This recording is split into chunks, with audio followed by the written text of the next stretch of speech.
برای اینکه واقعا بریم ببینیم چی داره میگذره تو پس این جامعه، با چه توجیهاتی، تحت عنوان اینکه اینا به ما گفتن، ما که یاد نگرفتیم، ما چی کار کنیم. نه، وظیفه انسانی آدم ها کجاست؟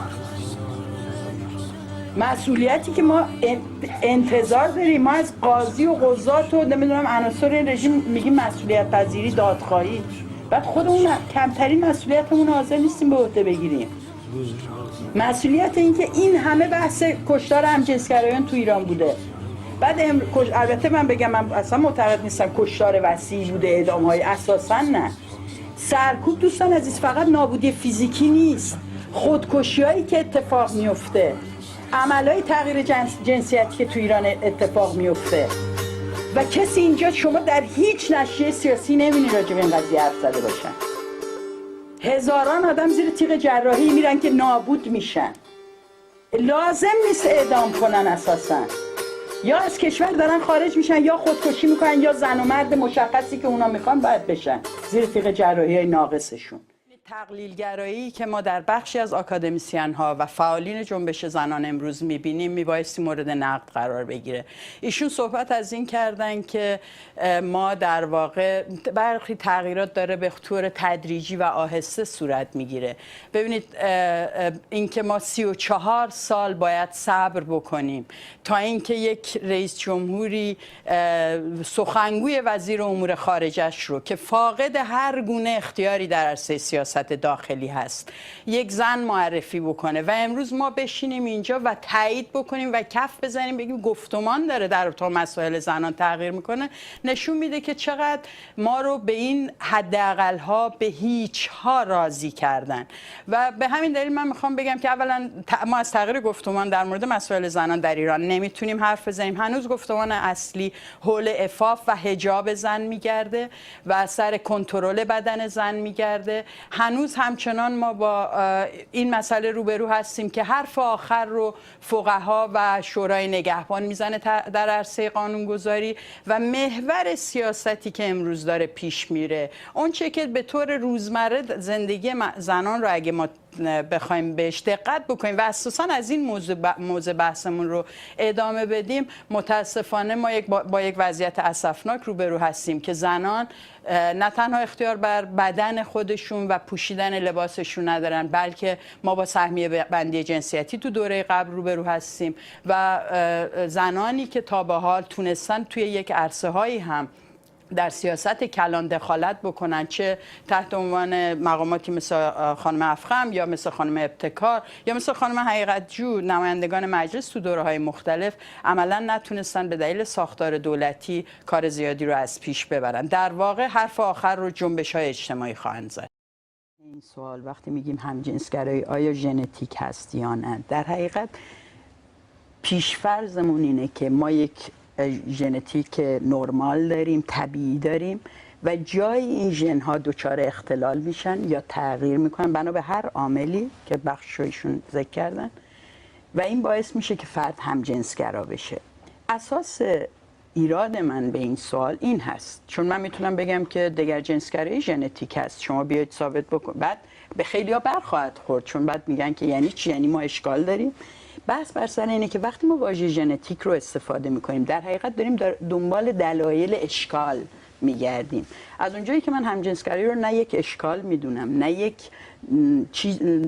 پدیده خارج از نرم میدونم، طرح این سوال رو در خدمت این مسئله میدونم و در پاسخ به این سوال اجازه بدید وقتی که میگین که به این تحقیقات اشاره میکنین، مثلا تحقیق دین همر که ایشون بهش اشاره کردن سال 93 با جار و جنجال منتشر شد و بعدها هم نشریاتی اومدن حتی در نشریات علوم پزشکی و من اساسا این رو به عنوان یک حرف آخر نمیگیرم، چون علوم پزشکی در دوره‌های بسیار شقاوت کردن در حق همجنسگرایان. ما اینو نمونه‌هاشو در فاشیسم آلمان داریم، بیرون آوردن تخم مردان همجنسگرا، رحم زنان همجنسگرا برای اینکه اینا دیگه باز تولید نکنن نوع خودشون رو. در حقیقت علم ضرورتاً به دنبال کشف حقایقی نیست که روابط برابر رو ایجاد بکنه. ولی این سوء استفاده ها از علم ژنتیک به این معنی نیست که داده های ژنتیک رو رد کنیم. به هیچ وجه. بس بر سر اینه که آنچه که در مطبوعات میاد تا اینکه بتونه برای بیننده عادی قابل درک باشه از علم، متاسفانه خیلی ساده شده علوم هستش.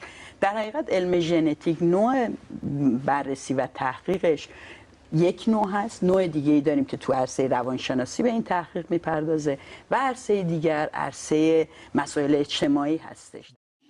نمونه‌هایی که ما داریم که در واقع بعد از اینکه با ما مصاحبه کردن تعریفش دیگه دادن کم نبوده.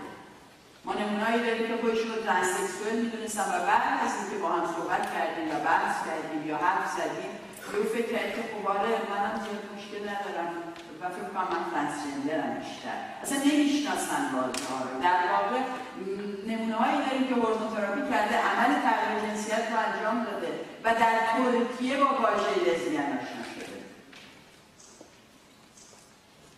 یعنی امروز که ظاهر مردانه‌ای به خودش گرفته، تحت تاثیر این عمل تغییر جنسیت بسیاری از بیماری‌ها و مشکلات رو به خودش هموار کرده، تازه فهمیده که یه چیز دیگه هم هست به اسم لزبیان و میشون هم شاید اینجوری زندگی کرد. این به این معنی نیست که فرد ترنس ما نداریم. دقت کنید. من دارم از اون فضایی که برای این انتخاب باید ایجاد کرد حرف میزنم. پاسخ شما رو هم بشنویم. آقای پرویز، شما هیچ حیوانی رو دیدین که آنلاین بشه و بحث بکنه؟ شما هیچ حیوانی رو دیدین که پای کامپیوتر بشینه، کامپیوتر اختراع بکنه؟ شما هیچ حیوانی رو دیدین که سنگسار بکنه هم نوع خودش رو؟ میبینین که ما انسان‌ها روابط و پیچیدگی‌های بیشتری داریم. مغز ما پیچیدگی‌های خاص خودش رو داره. ما قادریم خلق بکنیم، قادریم روابطمون رو تنظیم بکنیم و انتخاب بکنیم. ما بر اساس غریزه جنسی نیست که ارتباط میگیریم. ما بر اساس نیازهامون در جامعه هست که انتخاب میکنیم و تصمیم میگیریم. این هست که من فکر می‌کنم مقایسه انسان‌ها اگر با حیوانات پیش بره، انسان‌ها باید خیلی چیزها رو تغییر بدن و در وهله اول تو روابط دگرجنسگرایانه‌شون به جای خشونت و این همه عوارض جانبی که برای زنان به خصوص به بار میاره، روابط دیگه ای رو تنظیم بکنن. من از طبقه کارگر طلبکارم، ولی فکر نمی‌کنم طلبکاری من تأثیری بذاره، چون نمیتونه عملا این بدهی رو پرداخت بکنه. بدهی بزرگیه. این بدهی سر وظیفه طبقاتی اونهاست، وظیفه طبقاتی که شما اتفاقا به عنوان نمایندگانشون. من اساساً از کارگری که صبح تا شب میره کار میکنه و با 1001 مشکل تو جامعه ایران برخورد داره شاید انتظاراتم خیلی پایین باشه، ولی از کسانی که ادعای نمایندگی اون طبقه رو میکنن و به عنوان حزب یا سازمان اون طبقه میخوان صدای اون بشن، شعاراش رو تعیین میکنن، براش راهنمود میدن، براش روز تعیین میکنن، براش اینجا لابی میکنن توی مجامع بین‌المللی، انتظاراتم متفاوته. بله، از کسی که خودش رو فعال سیاسی میدونه و ادعا میکنه که در طول جامعه‌ای برای عدالت اجتماعی داره مبارزه میکنه، بله انتظارم زیاده و بسیار طلبکارم.